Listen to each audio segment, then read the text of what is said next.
Hello, I'm Henry, and I watched a movie. I watched Cars 2, and I would like to talk about it, please. Cars 2 is often stated to be the worst Pixar movie ever made.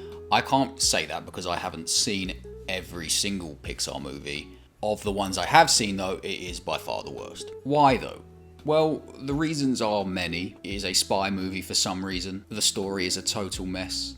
Far too much focus is put on a woefully unfunny side character. The main character's arc from the previous movie is basically reset. A lot of the good characters from the previous movie are barely in it. The world is expanded in ways that kind of raise more questions than answers. But on top of all that, it just has the wrong vibes. Vibes are a powerful thing. They can be what makes or breaks a book, a movie, any work of fiction, maybe even non-fiction. Everything could be right. All those things I mentioned earlier, for example. The story, the characters. They could all be dead on, but if the vibes are wrong, you will notice. And vibes are especially powerful in critique. The word has enormous scope, huge range, and is incredibly versatile. If you say the vibes aren't quite right, you could be referring to tone, dialogue, characters, soundtrack, the theme, the arcs, and people will still know what you mean. There are, though, more specific vibes, or should I say vibe collectives that all contribute to and result in the same effect, so are given their own delineations. And it is one of these vibe collectives that the first and third Cars movies absolutely nail, and the second one absolutely does not. Wikipedia describes AmeriCARna as any collection of materials and things concerning or characteristic of the United States or of the American people, and is representative or even stereotypical of American culture as a whole. And it is accompanied by this picture. This combination, this description, and this image tells you everything you need to know. It is an idyllic, almost mythical, conceptual version of America itself condensed down into a vibe. It's food, it's music, it's sport, it's culture, it's art, it's architecture, it's lifestyle. And it is, as I said a moment ago, as a vibe, incredibly powerful. It makes me, an English person, feel something. Somewhere sort of between nostalgia and longing for a place I'm not from a place I've been to like 3 times, and for a place I know is not this idyllic dreamscape. It's so powerful that another English guy wrote a book with AmeriCARna as its core, though you can have him if you want. Now, as I think I've made it quite clear,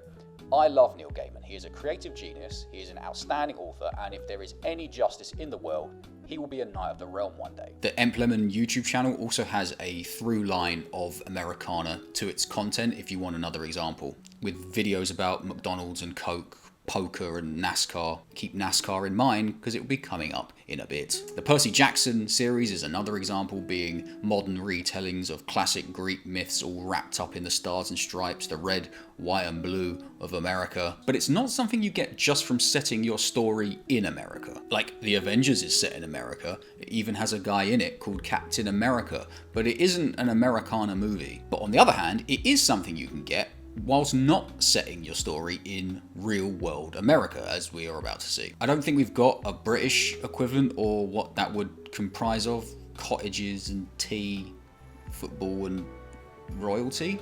The point is, if you can tap into AmeriCARna, and that is what you want to do, your story will have a strong identity and vibe. And Cars 1 and Cars 3 did. Okay, elephant in the room, we mentioned it a second ago, NASCAR. NASCAR is one of the most American things there is, and I don't think there's much of a debate about that. And while the racing in Cars 1 and 3 is never stated specifically to be NASCAR, it is very clearly based on NASCAR. So these are NASCAR movies, which, like a baseball movie or a movie set on the 4th of July, has automatic AmeriCARna. There are just built-in vibes here before the curtain even raises. And when they do, it snowballs. Looking at Cars 1 here first, I would argue it is one of the most AmeriCARna movies ever made. and it might be one of my favourite Pixar movies because of that. I know it's just a weird rip-off of Doc Hollywood, and I don't really care. The setting of small-town America, despite this not actually being real-world America, with the desert around it and Route 66 and the gas station and the neon. The themes of calming down and learning to appreciate life in the slow lane resonate so well with the setting and the animations. The characters, their personality, their dialogue, their designs, with an army jeep, a VW camper, a Mack truck, a GM show car, an old cop car, a guy called The King,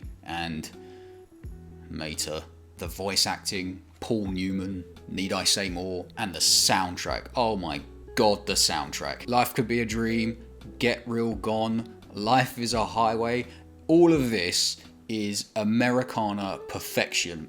This is vibes perfection. And Cars 3 is not too far behind. I don't like it as much as the first, but considering the movie in between them, this might be the greatest improvement made by a sequel ever. Genuinely, I can't think of a film this much better than the movie that came directly before it. The focus on learning the old ways from the old racers in like the backwoods USA hits those same Americana vibes as the first, as are the themes of going out on your own terms. And where Cars 1 hits the nostalgia chord of America from the past, Cars 3 also hits the ultra-modern Silicon Valley style of America, with its menacing electric vehicle antagonists and the sort of high-tech racing lab, and it makes Lightning McQueen the main character again. These two films show that you can tell two completely different stories whilst maintaining a constant and positive vibe. These two films ooze Americana, and they are better for it.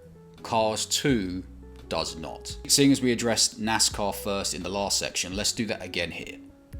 We don't get any. Lightning McQueen is still basically a NASCAR car, and he does race here, but it is not NASCAR. The spine of this movie revolves around a F1 style globe-trotting Grand Prix season, and while that does give us a wider look at the Cars world and the racial stereotypes therein, and on paper does sound like something that would be quite good at holding a movie together, what it is actually doing is taking the series' core identity and chucking it in the bin. There is no NASCAR.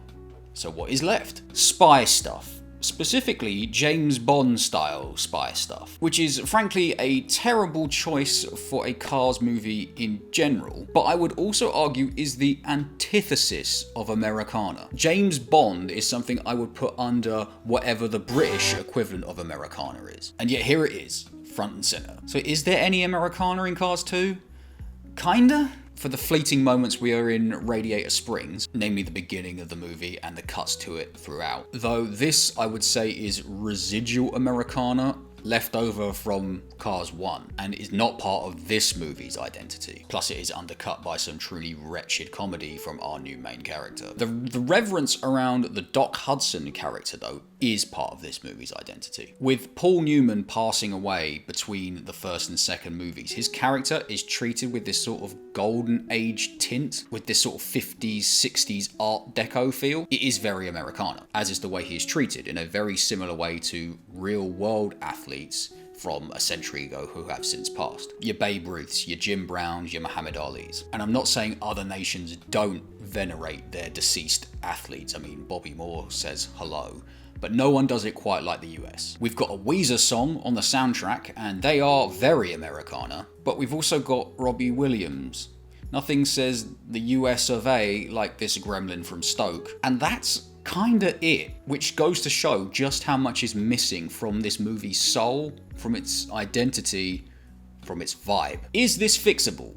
Yes. 1. Do not make a globe-trotting Grand Prix. 2. Do not make this a spy movie. And 3. Absolutely do not make Mater the main character. I have nothing against the concept of a globe-trotting Grand Prix. It should just not be used in a Cars movie, because in its nature of hopping around all over the world and, most importantly, leaving America, you aren't staying still long enough to set a tone. If the story does need to do a tour-style racing season, just have the whole thing set in the US. It is a very big country with very distinct biomes and cities and landscapes and landmarks, all of which would reinforce the Americana tone, if they are presented in that sort of classic idyllic way. The spy thing should just be cut completely. There are more American-centric spy stories. I'm thinking Mission Impossible, but don't do that either. These films are about sentient cars dealing with things that sentient cars should be dealing with. Why is there a story happening about spies that wouldn't be out of place in a world with human beings? If you need something else going on in the background of this Tour of America racing season we've just come up with, how about some believable character drama between Lightning and Sally, who is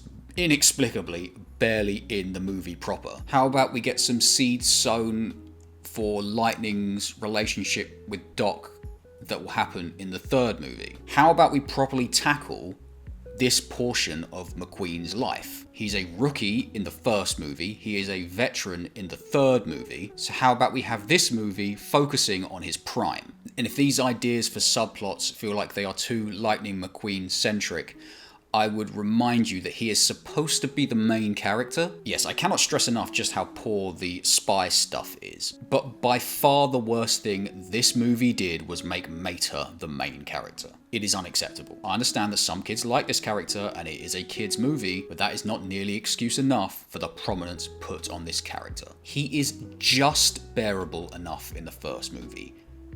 Just. And I guess because there was no vicious Jar Jar Binks style backlash to him in that movie, and because all of those shorts and his merchandise did a big business, they thought, let's do the unthinkable. What's strange about this in relation to the arguments I'm trying to make here in this video is that with Mater so prominent, it should actually provide the Americana I'm saying this movie is lacking. He's got that deep south Larry the Cable Guy accent. He's a truck. He's from the Americana personified Radiator Springs. So he should be like portable Americana. Despite the story taking place in Tokyo and Rome and London, if Mater's there, it should be as if we've not left the dreamlike mists of baseball and apple pies, cornfields and skyscrapers.